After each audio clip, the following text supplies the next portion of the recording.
जय हिंद।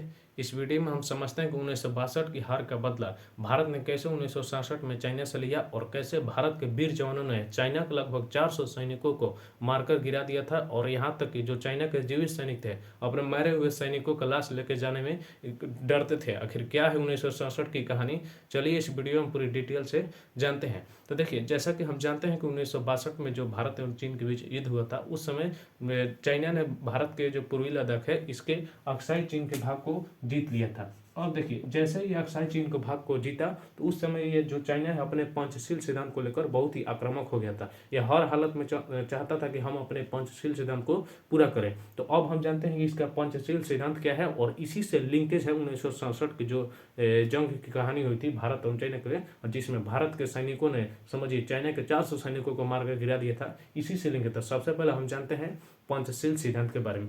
देखिए, आप देखेंगे कि ये जो चाइना है, चाइना के ये तो नेपाल है, ये नेपाल है, और ये देखिए सिक्किम है, और ये भूटान है, भारत का ये पूर्वी राज्य अरुणाचल प्रदेश है। तो इस नेपाल के ऊपर ये जो इतना एरिया है, समझिए ये इतना एरिया, ये तिब्बत है। ये तिब्बत था लेकिन अब नहीं है। 1959 से पहले ये जो एरिया था ये अलग था, चीन का भाग नहीं था, ये अलग देश था। और ये 1959 में चीन ने इसे अपने कब्जा में लिया और पूरी तरह से अपने में मिला लिया।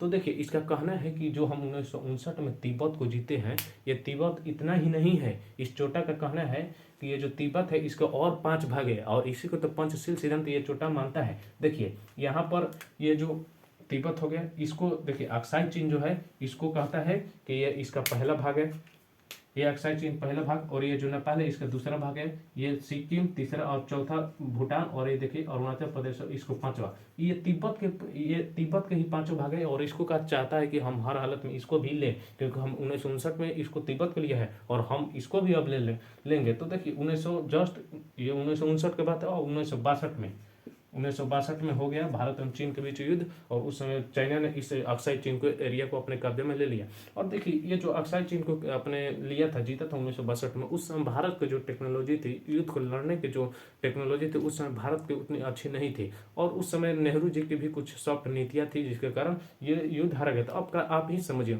1947 में भारत आज़ाद हुआ, 1952 में लोकसभा का प्रथम चुनाव हुआ, सरकार बनी, और अपने सरकार को मतलब शासन प्रणाली बैठाते बैठाते 1959 में तो आंध्र प्रदेश ऐसे बना, मतलब पंचायती राज का गठन हो रहा था। अब 1962 में लड़ाई कर दिया। तो उस समय भारत के पास असीम टेक्नोलॉजी थी। नेहरू जी के कितनी भी सॉफ्ट नीतियाँ होती, लेकिन उस समय भारत के पास टेक्नोलॉजी होती तो ये चाइना 1962 का युद्ध नहीं जीतता। और देखिए, ये जैसे 1962 का युद्ध जीता, तो अब ये कहा कि अब देखिए, इसका पंचशील सिद्धांत यही था।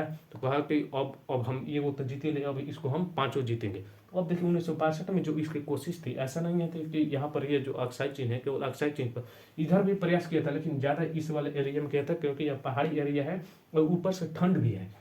तो यहाँ पर ये जीत लिया 1962 में। तो अब ये सोचा, ये देखिए नेपाल पर, इसके पास नेपाल पर काम नहीं लगे, नहीं भूटान पर, क्योंकि ये देश थे और देश पर कब्जा करना ही उतना आसान बात नहीं है। तो ये नेपाल भूटान इधर अरुणाचल प्रदेश वाले एरिया पर नहीं हमला किया क्योंकि ये बड़ा है। तो अब देखिए यहाँ पर एक छोटा है सिक्किम।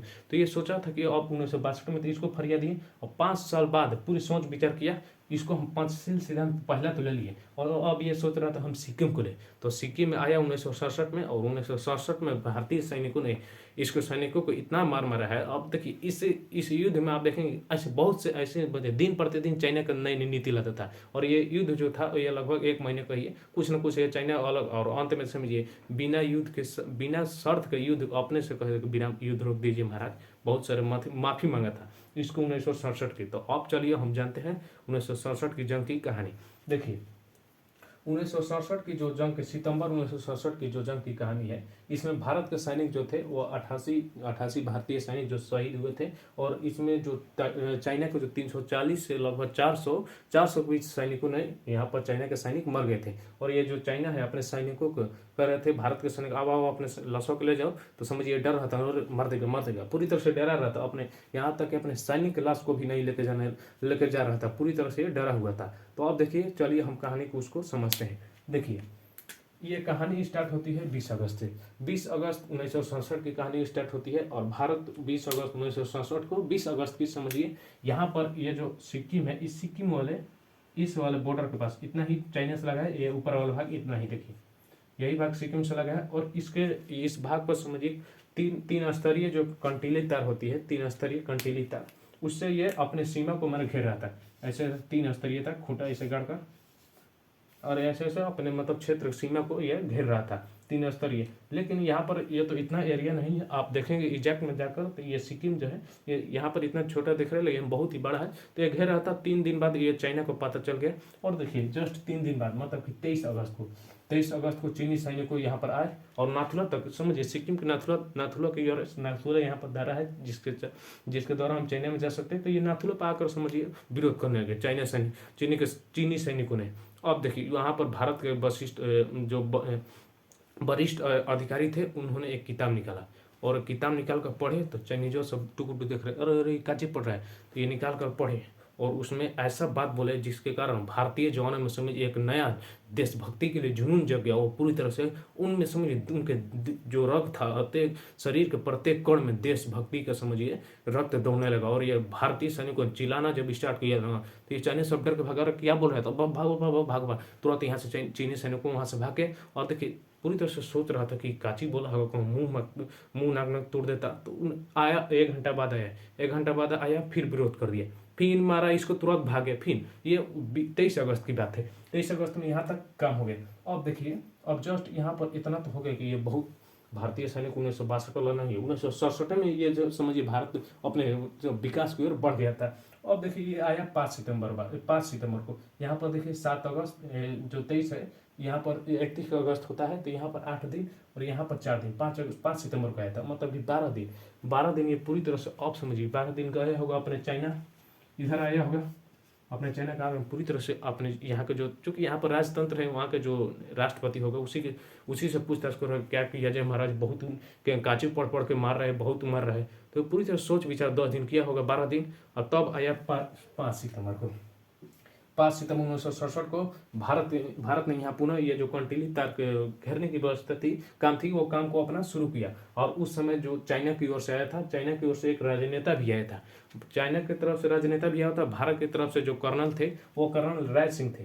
वहाँ से जो उधर से चाइना का राजनेता आया था, इधर से भारत के कर्नल राय सिंह, दोनों में आपस में पूरी तरह से बहस हुई। और बहस चूंकि देखिए बड़े बड़े जब अधिकारी बात करते हैं तो ये केवल बहस तक ही रहता है, उतना लड़ाई नहीं होता है, ना तो ये बहुत ही बड़ा मुद्दा बन जाता है, अंतर्राष्ट्रीय मुद्दा। तो उस समय दोनों के बीच बहस हुई जिसके कारण पुनः इस काम को रोक दिया गया। अब देखिए जब 7 सितंबर को फिर एक दिन सोच गया, यहाँ का जो आया था राजनेता पूरी तरह से यह सोच के आया होगा, अब का किया तो मानिए नहीं रहा है।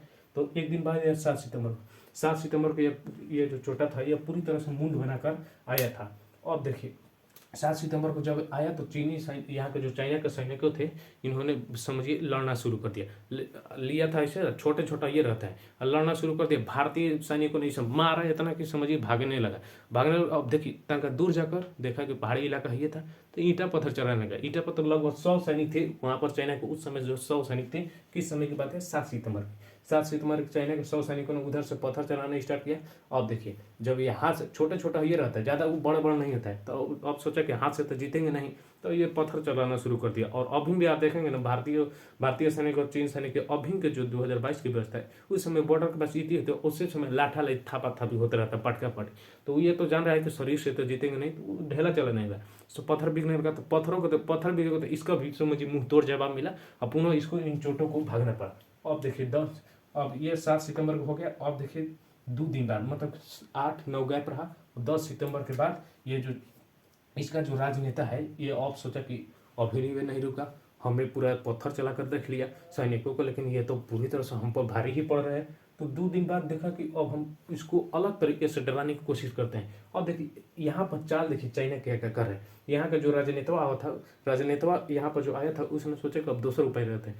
भारत के जो दूतावास थे, इन दूतावासों को वहाँ का जो चाइना ने इन दूतावासों को धमकी देना शुरू कर दिया। कहा कि अगर हम मतलब कि भारत सरकार कोई भी ऐसी भड़काऊ कार्यवाही न करे, मतलब कि यहाँ पर ये समझ थी, घेरा नहीं बनने दिया था, कह रहा था कि ऐसा कोई भड़काऊ कार्य न करे जिसके कारण हमें कोई एक्शन लेना पड़े। और कह रहा था कि इसके लिए पूरी तरह से भारत सरकार जिम्मेवार होगी। तो भारत सरकार ने कहा अच्छा तू आ तो तनी। और जस्ट ये 10 सितंबर की बात है, 10 सितंबर 1967 की सब बात है।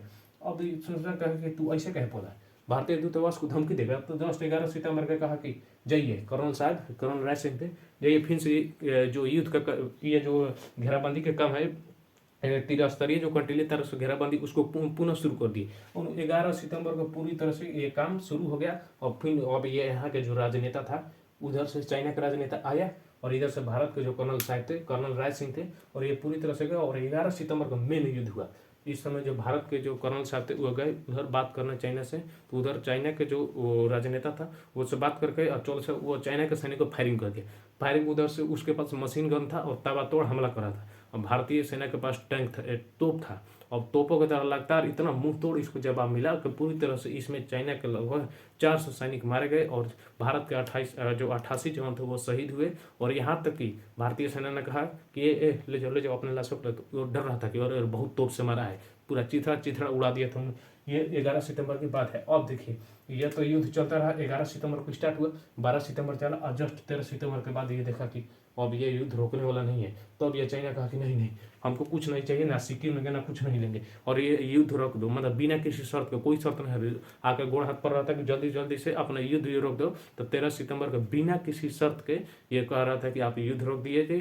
तो भारत ने कहा कि चलो रोक दे, अपने इस जो ये सब तुम्हारा पड़ा है, ये सब छोटकन लास्ट इसके पर ले जाओ। तो वो भी डर रहा था, कुछ नहीं करेंगे, पूरी तरह डर तो कहा नहीं ले जाओ। तो यहाँ से 13 सितंबर को, और देखिए 15 सितंबर को ये जो चाइना है, यह देखिए ये ऐसा ये काम किया है ना। 15 सितंबर को कह रहा है कि हम आपसे दोस्ती करना चाहते हैं, अब हमारा आप दोस्त बन जाइए, शांति का प्रस्ताव भेज रहा है 15 सितंबर के बाद। तो कहा कि अच्छा, तुम्हारा हमारा ये ना दोस्ती चाहिए और ना ही तुमसे जवान हो, इधर शांति का करेगा, तू आओ अब कब हो, थोड़ा सा हम कब निपट लेंगे। इसको तुरंत भगा दिया। अब इतना कहकर तो 10 अक्टूबर को फिर एक जगह हमला किया था। उस 10 अक्टूबर को भी थुरा गया था। ये देखिए 15 सितंबर के बाद, सितंबर के बाद अक्टूबर, फिर सोचा कि चलो कुछ किए। 2 अक्टूबर को बड़ी मार मारा था। तो आप ये समझ गए 1967 की जंग की कहानी। ये पूरी तरह से भारत की जीत हुई थी चाइना पर। अब चलिए, यह वीडियो यहीं पर समाप्त होता है। जय हिंद।